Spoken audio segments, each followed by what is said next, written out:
What's going on, guys? What's going on, girls? Sal here, back again. It's Monday, December 24th, Christmas Eve morning, so Merry Christmas to all of you guys who that applies to. Happy holidays to the rest of you.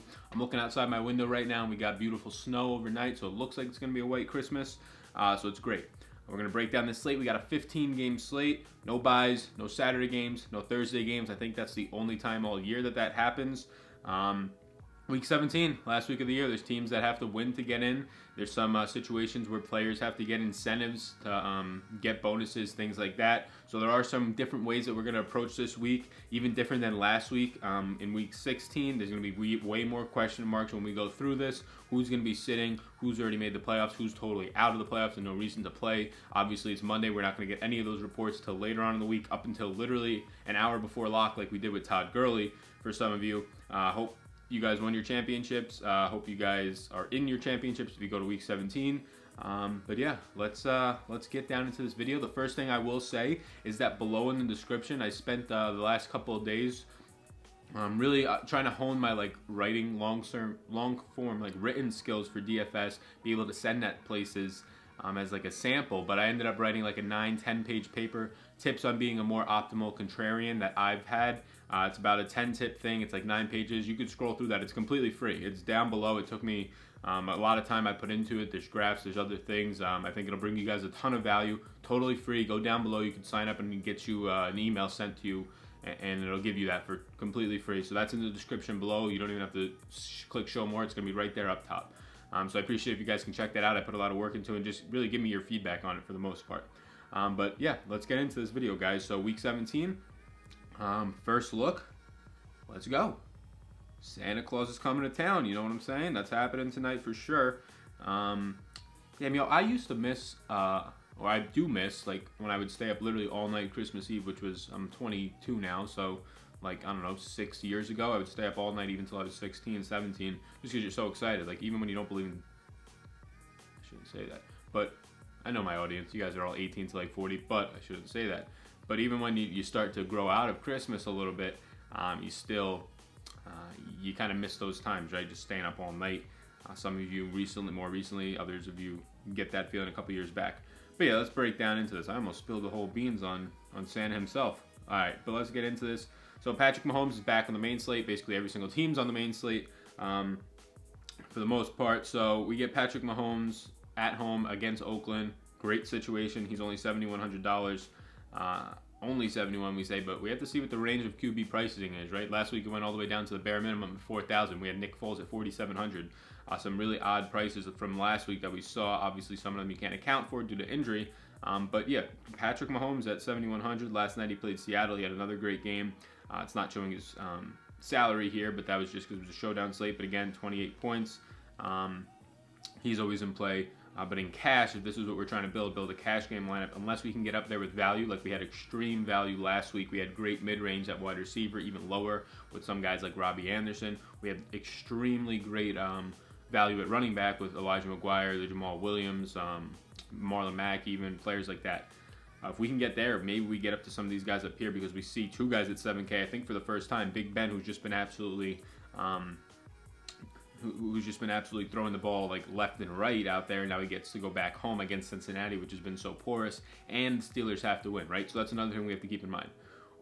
Kansas City losing, they didn't lock up the 1 seed, so now they play at 4 o'clock in the late hammer game with having to win to lock up the 2 seed, right? Big Ben, they have to win to have a shot at the playoffs. They're going to have to get help as well. It's a very slim chance. I actually don't know how slim it is. I don't know if they have to get a tie out of that Monday night game. I'm not sure how it goes for them. But Deshaun Watson, again, in a situation where they could take over the 2 seed, they should be playing at 4 as well. See, there's a ton of 4 o'clock games here because all these guys are pretty much loads of 4 o'clock games, because one, there's a ton of games on the slate, but also they want to make it fair. They want to put all the teams that are battling for a playoff spot at the same time. So there's no unfair advantages, I would say. Please, please, please, the only Christmas gift I want is 1,000 subscribers. I'll be completely honest. We're at 830-ish. We need a big push, and I want it by the end of week 17 before the playoffs. That was my goal I set at the midway point of this season, and we've been getting there weekly, 100 subscribers a week. If we can somehow plow through that. But we do see that Houston, they're not battling for a playoff spot, but they are definitely battling for that 2 seed, I believe. So Deshaun Watson, Had an incredible game, one of his best games of the year, if not the best game of the year, dropping 40 points. Lots of 40 burgers out there. We saw Aaron Rodgers do it. Definitely in play, but against Jacksonville. 6,600 though. Obviously, all these guys are in play. They're great, and they're playing for something. Drew Brees locked up the 1 seed. It's all going through New Orleans. I don't want to touch Drew Brees. Yes, he had a good game, or a decent game yesterday, especially in real life. Fantasy translates to about 20 points. Not for 6,500. I don't want to touch him for a guy who's locked up the 1 seed. Maybe they go a little bit slower. He's having a good year, an MVP type season, some say. I completely disagree with that. His last 5 games have not been that impressive, and it does translate into fantasy. See, I mean, hasn't cracked 22 points, hasn't cracked 20 points in a month, and some of those have been pretty bad performances. But not sure I want to touch that. Chargers on the road. Again, this is not sure I want to touch something like this. But again, they're going to be playing for something, I believe. Don't hold me to that. In Denver, tough situation to go to. I'm going to stay away from Rivers at 64. Lots of expensive QBs. Look at all these guys we have above 6K just off first look. Atlanta at Tampa. So at Tampa plays much better at home. They're allowing their splits on defense at home and away are ridiculous in points. It's like a 12 to 13 point difference. People are like, the trend is switching to Tampa was terrible at defense, so they switched their coordinator. Now they're good. Yeah, they're better. I would say they're better. They're not good. So that's Matt Ryan. He's been playing great all year, right? He had a couple of rough weeks in there. You could see really just week 13, maybe against Dallas. Again, 2 tough defenses, so you can't really blame the guy, but he is playing well. They're not playing for anything, but again, this is a game that really could be a super high-scoring game. Tampa Bay, I'm going to be interested in where Jameis is.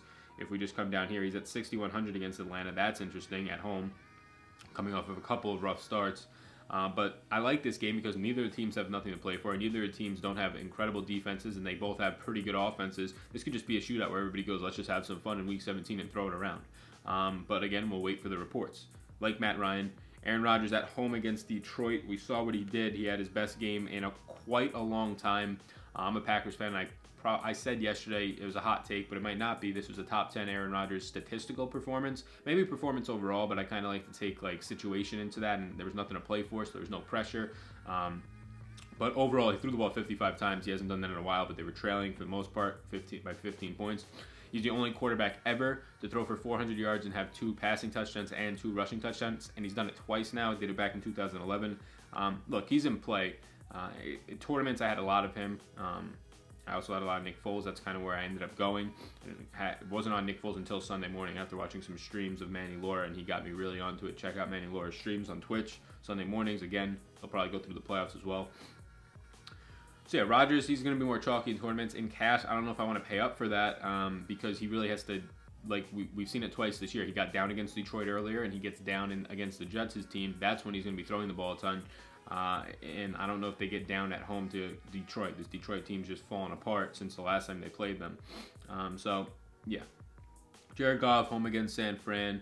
Yeah, so the Rams have kind of also had a couple of rough scheduling spots, I would say. Now they get to go back home against 49ers. Good matchup, of course. Not sure I really want to touch Goff. Especially if they're going to sit Gurley again. C.J. Anderson played great, which again might open up some value at running back. We'll see where his price is at. Goff's just not a guy I want to play right now. Definitely not at 6,200. I mean, look at his game logs, and I don't like to be a game log watcher, but when they're like this, I mean, he's not a guy who should be priced at 6,200 or at above the 6K range, in my opinion, unless it's a game where it seems like it should be a high-scoring game. Now, this one can be a high-scoring game. We know what Shanahan can do with the 49ers, and we know that you can throw against the Rams if you so choose to. I mean, obviously the Cardinals can't. They're not good. And we know the Rams can score. So potential high-scoring game there. Sneaky shootout maybe, but I don't want to touch it in cash. This is where I'm kind of looking at 6,100. Jameis going into Atlanta, where we've picked on Atlanta's defense all year. Jameis coming off of a couple of rough starts, but we say rough starts real life-wise, and he's still hitting 20 points in fantasy. Yes, this one's Baltimore. Baltimore basically excludes everybody. Nobody does well against Baltimore for the most part, unless you're Patrick Mahomes. But yeah, 20 points here against Dallas in a spot where his team got down and he just had to throw it a bunch, right? He had a couple of turnovers, fumbled the ball.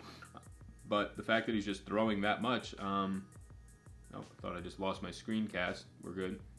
The fact that he's just throwing that much really helps it out when he's throwing for 35 to almost 50 times in certain situations. They don't like to run the ball at all out there. I like Jameis a lot. I mean, we could look down at some of these other guys quickly. Maybe there's somebody else. Russell Wilson at 6,100. Price came down a little bit. He had a great game last night. No. Brady at home against the Jets is interesting, especially because the Patriots control their own destiny. This is another spot that I like a lot. But if you watch Brady against Buffalo, and the Jets are an easier matchup for the Patriots. We saw what Brady did against the Jets last time, 19 points. But at home against Buffalo, the man looked like he was 80 years old. This might be the last Brady year. If he hits the Super Bowl, I definitely think it is.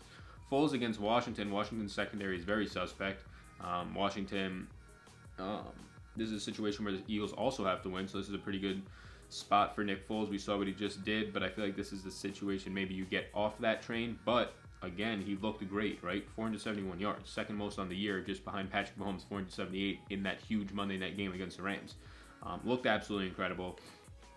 For $200 less than Jameis, I might be tempted to go there and cash, especially since we saw what he did. But right now, just matchup-wise in the offense that Jameis is running, kind of want to stick with that. We get to see Dak, we get to see Trubisky down here. His price has dropped a lot. We also have Lamar Jackson, who continues to put up points, right? I mean, he continues to be pretty low price. His price has come down again. And I mean, he put up 16 points in a spot where he only got less than 4 on the ground. Maybe he's improving through the air a little bit. Now he gets to be at home against Cleveland. A tougher matchup, but Cleveland's definitely a different team on the road than they are at home. I don't mind Lamar Jackson here either. Playing him naked in tournaments could be a contrarian way to go. Just because there's a lot of guys high up, so I think just naturally you're going to pay down a QB a lot this week because lineup construction, I'm assuming, wanting to get up at running backs unless we find some more value. But yeah, we spent a lot of time on QB, so let's just go on to the next one. I will say, though, Derek Carr at 5,100 is interesting, right? I got all the way down here. Kansas City, team you could pick on. Yeah, they're on the road. You know you're going to be throwing the ball a ton. Last time he played Kansas City, 24 points. We might build a lineup with Derek Carr and save $1,000 coming off of Jameis. Let's just put that in right now. I mean, I wasn't even planning on doing this, but I just saw Derek Carr. Again, I put out an Instagram post. You can go in the description below to find my Instagram. Derek Carr's having a career year. Yes, 2 years ago when everybody thought he was an MVP candidate and he got injured in like week 15, whatever it was, he's having very similar numbers, and he's having better numbers in certain spots. The only spot that he's not having better numbers is his overall touchdown, but his touchdown to interception ratio is similar. He has a better rating. On pace, I think, to throw for more yards. Yards per attempt, yards per completion, I think those are all up as well. He's having a very sneaky good year, and it's getting caught up in all that Oakland drama. So Derek Carr, we'll put him in there, 5,100. I mean, cash, what do you want out of your quarterback? At 5,100, you want, like, what, 18 points? Derek Carr can get that. He's pretty much averaging that, 17 points. So I'm fine doing that with Derek Carr. Next up, so Dallas is locked into the 4 seed. We have to watch this. They can't go below. They got the division secured, and they can't get higher, right? They win. They don't move up to the 3 seed, even if teams lose. So Zeke at 9K is risky, but he has a good matchup against the Giants, and he just had a dud week where he was the most owned guy in every single spot. I mean, we can go to Fantasy Labs here, and we can check ownership, yada yada yada, and let's go Zeke. So Ezekiel Elliott, yeah. I mean, the Millie Maker, 41% owned. You had the slant, he was almost 50% owned in that, and then you go up to even sharper competitions, the $1,500 main event, which a Daily Fantasy Edge winner won that, so congrats to him. 55%. So Zeke was a sharp play, obviously. Everybody wanted to be on him. And he kind of laid a dud. And he laid a dud at 16 points, which isn't going to kill your lineups. It clearly didn't kill lots of people's lineups.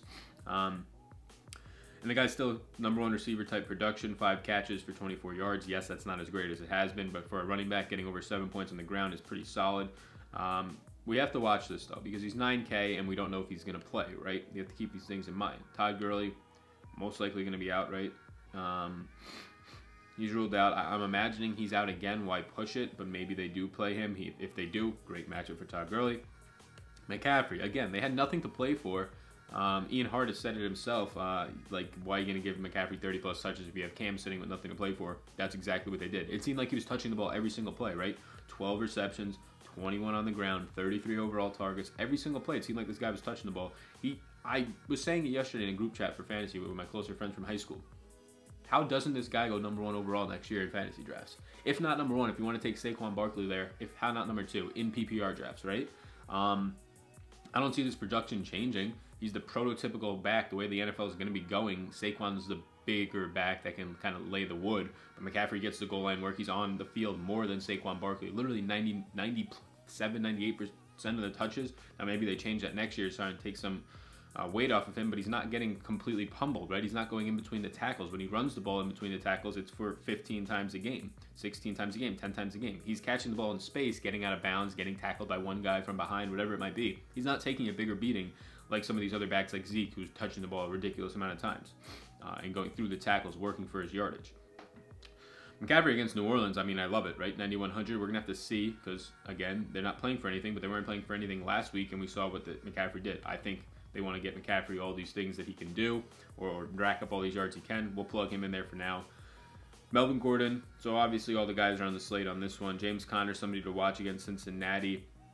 We'll plug him in for now. So James Conner was ruled out, and he was ruled out kind of last minute. It seemed iffy. If he's back in and going up against Cincinnati, he's at 7,500. He's a guy who should be in that top tier of running backs, around $800, right, or more. I mean, you saw what he was doing when he was in there. He was going for 30 plus for a month straight. At 7,500 with an incredible matchup, which has he played Cincinnati yet? Was he out for that game? Cincinnati dropped 32 points, went over 100 yards, caught 4 balls, yeah, and got in the end zone a couple times, yeah. So Cincinnati with James Conner, I mean, just stuck out to me right away because I saw Cincinnati, teams that you want to target. Atlanta, running back, they're playing Tampa Bay, so obviously Jacquizz Rodgers really isn't going to do much for me out there. Saquon Barkley, I think they're going to run him out there, right? They want him to get all this opportunities he can get. He had 26 touches in a game that didn't matter. Just obviously couldn't break it, right? And Indy's been actually decent against the running backs on the ground in the passing game. They're just as bad as Atlanta, like we've discussed in the past. Merry Christmas, little sale popped up, advertisement. Merry Christmas. I got to put some cookies out for Santa tonight. I don't know which type to bake. Whichever ones I like, probably. We'll go with chocolate chip. But, yeah, so Saquon's 8,200, and his price came up after kind of a down week, but a down week for Saquon's 18 points, as you can see here. 19 points almost. So, yeah, I don't know what I want to do with Saquon, honestly, on first look right now. I mean, he has a decent matchup against Dallas. He's going to be playing at home, at least. He's going to be playing a lot of the snaps. Now, obviously, if this was week 3 or 4, I'm playing Zeke here. Like, I'll make this lineup work out. I don't care if they're both 9K. I'm squeezing them in. Kamara was the odd man out last week. Lots of people were off of him because he didn't really do much the week before that. For them, at least, or as much as they would have hoped for. But Kamara's just a guy who now he's tied for 5th in touchdowns in his first however many games he started now. What is it? Or played in now. Whatever it is, 31 games. I don't know how many games he's played in at this point. I'd imagine it's right around there since he was a rookie last year. But yeah, he's tied for 5th on touchdowns in that. He had 2 more last night. But you can see he's just being super efficient with his touches. 7 carries and 2 of them were for touchdowns. He's kind of vulturing goal line touches for Mark Ingram now, which is good if you're a Kamara owner or Kamara guy who owns him in these types of slates.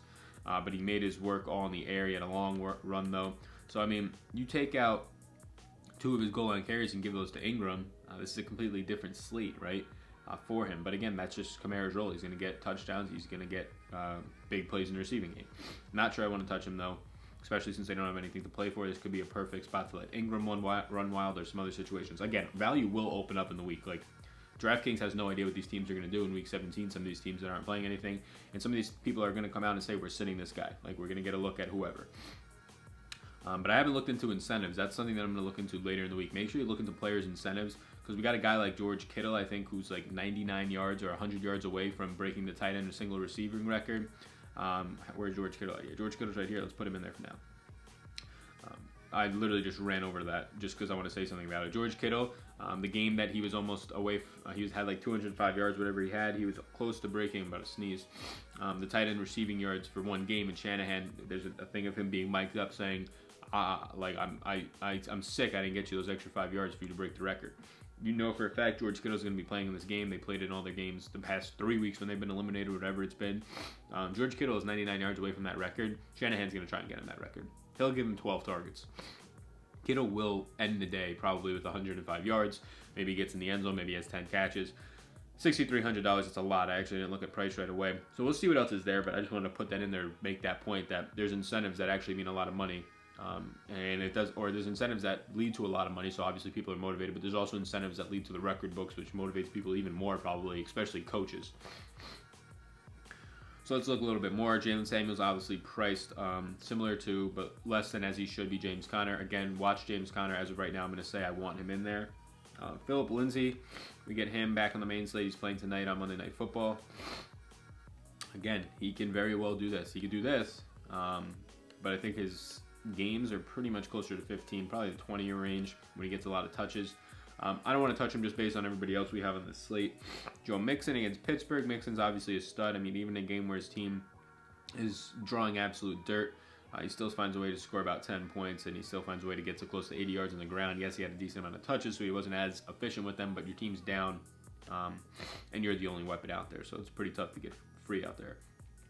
Chris Carson just had a great game on Sunday Night Football where Seattle won, had a ton of touches. That's what we like to see. Had back-to-back weeks of over 25 points. Going to stay away from him here. But again, Seattle is in a situation, I think they clinched their playoff berth, but I think they can drop to the 6th seed. So I'm not sure if they're locked in the 5 seed. But I would say if they're not locked in the 5 seed, they're going to want to be the 5 seed. Nick Chubb on the road against Baltimore. Chubb hasn't been getting in the end zone. I think that regression might come back. He might get in there this week, but we'll see. Damian Williams, Kansas City, he's been playing really well, right? Over 100 yards. He had 7 more receptions. $6,100 against Oakland. This is a really good spot for Damian Williams. Let's plug him in there as of right now. I like that a lot, actually. Damian Williams, back-to-back weeks with, like, what, close to 30 points, right? Yeah, 30 points, 29 points. This guy is talented, and any running back in this offense is talented. It kind of makes you wonder why is he better in this situation than Kareem Hunt. Obviously, Kareem Hunt put up big weeks, but it was kind of patchy here and there. Damian Williams, small sample size, but back-to-back weeks playing pretty well. We get a very cheap Leonard Fournette. Not really sure I like that. We still get a cheap Jamal Williams against a Detroit defense. It's actually gotten better, right? Jamal Williams had a great game. He had a good amount of touches, had a good amount of work in the passing game, but again, they were down huge, so have to factor that in. There's a lot of running back value. I could already see it in this 6K range. You get David Johnson, who's at 5,700 now. He's just completely dropped off the face of the earth, and I mean, rightfully so, being at this price when you really can't crack out. I mean, he had one ceiling game this year, but other than that, it's hard for him to crack 20 points, right? So don't want David Johnson in cash, although he is, I think, 4th in the league in touches this year. So that's something you do want in cash, but I think we have better situations here. C.J. Anderson. So, yeah, there's value, right? 5,400. We saw this guy just absolutely go off. He went on a tear, had the long 46-yard run, had the touchdown. No work in the receiving game. That's kind of been C.J. Anderson's thing. Although when he was in Denver, he got some work, so maybe that changes. But he did great on the ground, right? Now he gets a good matchup against San Francisco. Seems like he's going to get all the work again. Should be in line for 18 touches on the ground, I'd say. But we really don't know what his passing game role is as of right now. 5,400 Anderson's interesting. I just like Connor too much in this situation. If he plays, I think he's underpriced, and I like Williams a lot. McCaffrey might be a guy we come off of later in the week, but we'll see. Elijah Maguire, a guy I played in 100% of my tournament lineups. I played like 30 tournament lineups, had him in all of them. It was boom or bust with Elijah Maguire, and he played really well. I chose him over. I left salary on the table in many situations, choosing him over Jamal Williams. Obviously, that didn't work out, but again, it kind of did. It was only a 4-point difference, and it allowed me to save like $800 to go up in other places and kind of be contrarian. So, again, being contrarian, download that guide down below. It's free. It'll send an email over to you. I want to know what you guys think of it. It's tips to being more an optimal contrarian. So I spent a little bit. It's like a mini ebook, 9 pages. Let me know what you guys think about it. Let me know if you catch any spelling errors or anything like that. But yeah, download it. It's completely free. Totally free down below. Yeah, Maguire's in another good situation. He's getting all the work out there. He finally got loose in the receiving game, scoring a touchdown there. At 5,300, he's a good play, right? But I have to analyze this more later in the week to see how good of a play that is. Not sure I really want to play it right now. Lesean Mccoy at home against Buffalo. This is interesting, but they have a lot of running backs out there, and I don't really know what they're doing. I mean, obviously got hurt this week. They were down big this week, but it's just scary. He's had like one ceiling game this year where he scored 28. Luckily, I had him that week. But yeah, at home, he's a different type of running back if he stays healthy. I just don't know if he can stay healthy. Tevin Coleman, again, like he got the same workload he did when he went off. Like people are saying, oh, he went off, I'm going to play him. He had 11 touches. He gets 10. He just was 13 touches or 13 yards a carry instead of 5, and that's a difference, right? He had his most efficient game in his career the week before. I was totally off him, even in a good matchup last week. I think I'm pretty much set. I mean, we saw Matt Breida get hurt, so if he's out, obviously you get a very value play in Jeff Wilson. The tough matchup against that front against the Rams, especially if the 49ers get down. But Wilson, if he gets fed 15 to 20 times, especially some work in the receiving game, if they're down big, it could be an interesting play. But yeah, as of right now, I think I'm pretty good down here. I like Williams a lot. I like Connor if he plays a ton against Cincinnati, especially since Pittsburgh has everything to play for. Kansas City has a lot to play for. Oh, my camera light, my spotlight back there just went out on me. Oh well. And we know that Christian McCaffrey just got 30-plus touches in a game that didn't matter. I'm going to go right back to him. 12 receptions. Yes, that was against Atlanta, who gives up passes to these running backs, but I think that in this situation with a backup quarterback, that's exactly what he's looking to do. Throw down, get the easy 4 yards. That's exactly what Heineke was doing, as well as Josh Allen when he came in for like a drive.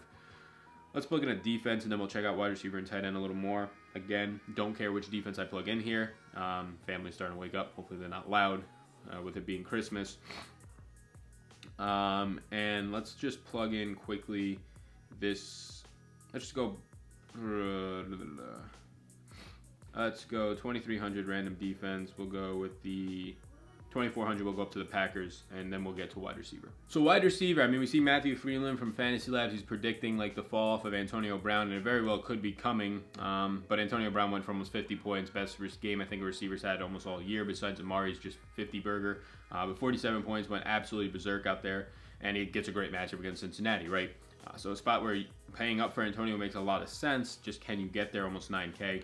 Julio continues to get in the end zone, right? Obviously, his other receivers, Calvin Ridley, 75-yard touchdown. Sanu, I think, went over 100 yards with a touchdown. But Julio got in the end zone from 1 yard out. Didn't have that great ceiling game, though, or huge game like he's had for like 6 out of the last 7 weeks. Michael Thomas, Steelers tried to cover him at times, but a linebacker just didn't work out. He had a ton of catches, got back to his form like he was doing early in the year where he got a ton of catches, converted a lot of them, and got over 100 yards and a touchdown. 8,400, though, not sure I want to pay up there. Tyreek Hill, just 2 boomer bust. Again, he's kind of due, if you want to say that, for a big game. Tournament-wise, I think Tyreek's a great play, not in cash. Hopkins had a great game. Adams, I mean, this guy's a stud. Right, Adams is a stud. He's the #1 wide receiver in fantasy right now, and that's because he's going for 20+ like every single week. He's the only non-quarterback player to not have less than 15 points on the season in a game. That's just fantastic. He's had over 15 points every single week. That's consistency. He's probably on a lot of championship, standard league winning lineups. Probably on a lot of tournament winning lineups in GPPs overall on DraftKings, FanDuel, wherever you play. But 18 targets. This is absolutely ridiculous. In Aaron Rodgers' career, Adams already has 15, I think, more targets than Jordy Nelson ever had. He's Aaron Rodgers' most targeted receiver in a season ever, and he has 1 more week. And I predicted this would happen. Adams is closing in on, I think he needs 2 more catches now for the Packers' receptions record. He needs like 130 or 140, somewhere in there, more yards to break Jordy Nelson's single season receiving. That's something that these guys are going to go for, something that I want to attack if Rodgers is out there. Because he got 18 targets. He fed him. He wanted Adams to do that. And 18 targets, Adams actually dropped like 1 or 2 of these. He caught the game when he touched on at the end. But to have 18 targets, 11 catches, and knock over 100 yards is very rare. If this happens again, I think Adams is going to have a huge monster game. He's going to finish the year strong. He needs 2 more touchdowns for 15. He has the possibility of going for 120 receptions. He gets, I think, 9 more. 1,500 yards, I think it's like 140 more yards. And then 15 touchdowns with 2 TDs. I think they're going to go for it. I think Adams might go berserk. If we can fit Adams by dropping down to Derek Carr, I'm fine doing so. Keenan Allen, second half of the year, the guy's just been playing better, but now he's dealing with an injury. Not somebody I want to touch on the road in Denver. We've seen the Chargers. This is just like a typical Chargers letdown spot. Obviously, that doesn't make any sense, but not a spot I want to touch. Julian Edelman's the only wide receiver out there, right? He had like 9 targets, 6 catches, a touchdown, 70 yards. There's no other wide receivers doing anything out there, right? Even James White, even these running backs out there, none of them are doing anything. He's continuing to get fed. Okay, they changed it to 10 targets now. It was 9. He's in a good spot. 7,600 though. These receivers are expensive this week, right? Amari Cooper, nobody's going to own this guy. So you want to talk about a good tournament play, it's going to be Amari Cooper. Nobody was on him, or everybody was on him here after he went off. And then some people stayed on him here because he had a good matchup, Dallas's offense, whatever. Didn't pan out. Nobody's going to be on him this week, and I think he draws a decent matchup. It just matters, will Dallas actually try? Will Dak be playing the whole game? Will these guys be playing the whole game since they're locked in? It's a divisional matchup against the Giants. They might very well. They might very well run the guys out there and try and compete. I just don't see why you do. Robert Woods, 6,900, had one of his best games of the entire season. Got in the end zone a couple of times, once on the ground, actually. And again, if they're going to be playing these guys, Robert Woods is a great play at 6,900. I think he should definitely be a 7K receiver. Kenny Golladay, If Galladay's playing, this is where I want to go. 6,600. So we saw the Jets, Robbie Anderson, even Chris Herndon, some other guys just tearing apart this Packers secondary. A couple things. The Packers aren't playing some of their guys back there. Jair Alexander didn't really play at all yesterday. And they're battling injuries up front. They really can't stop the run. Elijah Maguire got loose a little bit. They're losing Kenny Clark, Mike Daniels, some guys that get pressure for them. Their defense is basically old man Clay Matthews right now, Blake Martinez at linebacker, and then not too much in the secondary. Kenny Golladay can absolutely destroy this team. Last time he played, I think he got in the end zone, almost had 100 yards. He was tackled on the 1-yard line, so pretty close to having a 100-yard, 2-touchdown game. This is exactly where I want to go. Divisional matchup, nothing on the line, so obviously wait till later in the week to see what happens there. But as of right now, that's where I want to go. And if somehow we can get up to Adams, which we can at 3,400 here, I'll be fine with it. We might have to come off McCaffrey. We'll see. We'll probably come off here, though. So 4,400 now. Let's move to tight end to see if we can find value guy. So Kittle's the guy that I'm talking about maybe tournaments-wise, just because we can't fit him in cash, at least in this build. Kelsey at 7K is just a smash play, but he's so expensive. Touch about Zach Ertz, breaking a lot of records. Had 100% Zach Ertz as well as Maguire. That worked out really well. He just went absolutely bananas in a game where he shouldn't have been that low priced or low owned just because he put up a dud the week before. He's Travis Kelce and he went off and he proved it. So I mean, if I was to keep Derek Carr, I would have to, or feel like you don't ever have to stack people, and I talk about that in the contrarian thing below for free. But Jared Cook would be the smart way to stack this, right? Jared Cook last time out against KC, 100 yards and a touchdown. I don't see why he can't do that again. They're pretty faulty against tight end. But if we do that, you can see here in price, it's going to be tough. We would have to come off of a guy like McCaffrey, which I'm fine coming off of him in this week where it's going to be kind of shaky. It's just what can we get up to after that then? Or you can go naked Derek Carr if you really want. But tight end, other than that, I mean, we saw Evan Ingram. He had another good game. He had over 100 total yards. He ran the ball a couple times, which was pretty interesting. Good game. If Odell's out, which I see him being out, he should be in another good spot. Dallas is decent against the tight end, though, so we could watch out there. Rob Gronkowski, no interest, but again, could be a good tournament pivot. Kittle, we already mentioned. I like Kittle, especially because he can break that record. And Njoku had a pretty good game, a lot of it coming on a 66-yard catch, but he also got in the end zone. Now he gets Baltimore, not as good.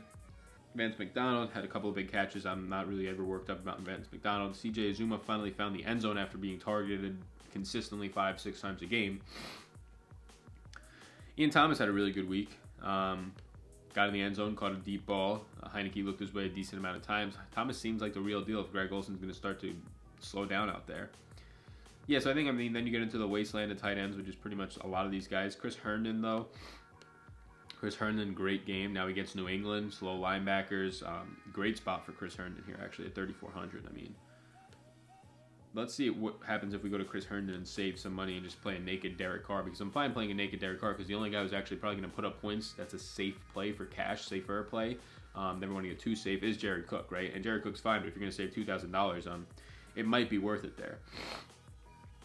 So naked Derek Carr, definitely a different type of lineup build, but bear with me, it's a first look. 4,900 now. If we can find one value guy, we can try and get up somewhere else. And I would very much like to play this and maybe come down here. Let's see what we can do. Maybe a different type of lineup build than usual. And again, it's week 17, so a lot of things are kind of out there. Again, I like to play guys having incentives. Adams has a pretty good incentive to be the Packers' most highly owned wide receiver ever if he gets 150 yards and like 5 catches, right? In the record books, and Rodgers is still targeting out there.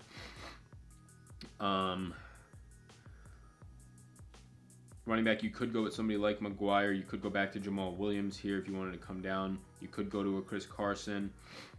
It's pretty shaky, actually. I mean, we might keep McCaffrey, but let's see what we could find in the low range of wide receiver, which it seems like we're here every single week. This is a tough week, guys. Like, this video is taking a little bit longer than usual, and it's basically just because, like, we don't know what's happening with this slate. Otherwise, if we did, I would just plug in Zeke and McCaffrey to make the rest work out.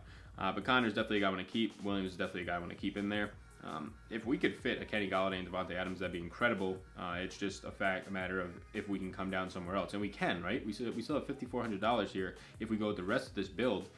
So, you know what? I might actually be able to make this work. So let's find a wide receiver and see how much we can spend at running back. So we get down here. I mean, we saw Valdez-Scantling. We're not going to play 2 Packers wide receivers, but he had a decent day out there. 9 targets, 75 yards without any Cobb. I feel like they're just going to shut down Cobb now at this point. Michael Gallup had a good game, kind of flop lag, couple of catches and got in the end zone. Played a little bit of him, but not a ton. Maybe he's a good player. He's talented. That's what everybody says, but he's not a proven good player. And again, one of the number one point in that article down below is play good players, and I kind of repeat that a lot. Godwin. So Deshaun Hamilton, he kind of came up limping again in this game, or Deshaun Jackson. He could be a good play. Godwin again, but with Jackson in there, it's just suppressed. But against Atlanta, he's in a good situation for sure. It just depends on. Let's see what Deshaun Jackson's doing. So no injured designation, so I guess him coming up didn't really mean much. But yeah, Deshaun Jackson's just a wasteland out there. Just put Godwin and let the talented players play. But it will. So if we can get a guy in this 5K range, we could be pretty good at wide receiver here. Pettis got injured, so maybe that opens up some stuff for Goodwin. Crowder got actually a good amount of targets, 7 targets out there against Washington now. Going to be taking, I kind of like this, going to be taking on the Philly secondary. That's not that great. I like this. Josh Allen's looking his way, 78 yards. Crowder in the slot, definitely has touchdown equity. Let's leave him in there for now. Obviously not the greatest play ever, but again, first look for a wide receiver value to try and find something at running back now. You can get all the way up to Jamal Williams at 6K. The guy's going to have a good matchup. You're going to have 2 Packers in your lineup, but that obviously didn't hurt you last week. You had a ton. You can get to somebody like David Johnson at 5,700, guaranteed probably 20 touches on the week. Obviously, that didn't happen last week, but that's in a game where they're getting blown out. Don't know if they get blown out that badly this week against Seattle. Very well could. You can go to C.J. Anderson, a guy who might get all the touches again if Todd Gurley's out, but not too much in the air. You can go to a guy like Elijah Maguire at $5,300. There's a lot of options here. On the road, though, scary. I'm tempted to go Jamal Williams, but I'm also fine leaving money on the table and getting somebody like C.J. Anderson at home. But let's plug in for the sake of first look Jamal Williams. So our running backs are kind of ugly, right? We got Jamal Williams, Damian Williams, and James Conner. If Conner plays, I think he's a great play. I think Damian Williams is in a smash spot against Oakland, especially at his price of $6,100. And the thing I like the most is that we get Davante Adams. And you know what? The thing that's different here is we could probably replace Kenny Golladay, go down maybe $600, and then get up at running back into this range here. Joe Mixon, maybe Philip Lindsay, maybe get all the way up to Kamara if you can somehow. But for first look, I'm fine with this. I want to play Davante Adams for the main purpose that he's obviously, him and Aaron Rodgers are going for the record. He said in an interview, he was before this last game, he was like, I hope Rodgers realizes that, or like, I hope Rodgers is going for it. Clearly was. 18 targets, 11 receptions, got in the end zone. He's looking his way. He's going to continue to look his way. With the information that we have, he's obviously he's going to be playing. Obviously, Kenny Golladay in a smash spot.